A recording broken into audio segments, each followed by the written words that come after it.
Morning everyone. ಜನರ ರಾಷ್ಟ್ರಪತಿ, ಕ್ಷಿಪಣಿ ಮಾಡುವ inspirational teacher APJ Abdul Kalam ಅವರ ನುಡಿಮುತ್ತುಗಳನ್ನು ನಮ್ಮ ಮಕ್ಕಳು ಉದುರಿಸಲಿದ್ದಾರೆ. ಕನಸು ಕಾಣಿರಿ, ಕನಸು ಕಾಣುವುದರಿಂದಲೇ ಯಶಸ್ಸು ಸಿಗುತ್ತದೆ.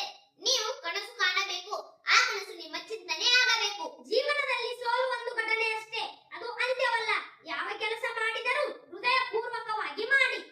ನಮ್ಮ ಭವಿಷ್ಯ ನಮ್ಮ ಕೈಯಲ್ಲಿದೆ. ನೀವು ಜನ್ಮತಃ ಮಹಾನ್ ಆಗಿಲ್ಲದಿರಬಹುದು, ಆದರೆ ಕಠಿಣ ಪರಿಶ್ರಮದಿಂದ ಮಹಾನ್ ಆಗಬಹುದು. ಶಿಕ್ಷಣವೇ ಶಕ್ತಿಯ ಮೂಲ. ನಮ್ಮ ಕನಸುಗಳು ದೊಡ್ಡದಾಗಿರಲಿ, ಪ್ರಯತ್ನವು ಅದಕ್ಕನುಗುಣವಾಗಿರಲಿ. ಆಕಾಶವನ್ನು ತಲುಪಲು ಪ್ರಯತ್ನಿಸಿ, ನಕ್ಷತ್ರಗಳನ್ನಾದರೂ ಮುಟ್ಟಬಹುದು. ಸಾಧ್ಯವೆಂದು ನಂಬಿದವರು ಮಾತ್ರ ಅಸಾಧ್ಯವನ್ನು ಸಾಧಿಸುತ್ತಾರೆ. ನಿಮ್ಮ ಜೀವನದ ಗುರಿಯನ್ನು ಕಂಡುಕೊಳ್ಳಿ, ಅದನ್ನು ಸಾಧಿಸಲು ನಿಮ್ಮ ಸಂಪೂರ್ಣ ಶಕ್ತಿ ಬಳಸಿರಿ. ಕನಸು ಕಾಣುವುದು ನಿದ್ರೆಯಲ್ಲಿ ಅಲ್ಲ, ಅದು ನಿಮ್ಮನ್ನು ನಿದ್ರೆಯಿಂದ ಎಬ್ಬಿಸುವ ಕನಸು. ನಮ್ಮ ದೇಶದ ಯುವಕರ ಕನಸು ಮತ್ತು ಶ್ರಮದಲ್ಲಿದೆ. ಯಾವುದೇ ಕೆಲಸವನ್ನು ನಿಜವಾದ ಆಸಕ್ತಿಯಿಂದ ಮಾಡಿದರೆ ಅದೇ ಸಾಧನೆಗೆ ದಾರಿ. ನಿಮ್ಮ ಜೀವನವೇ ನಿಮ್ಮ ಸಂದೇಶ, ಅದನ್ನು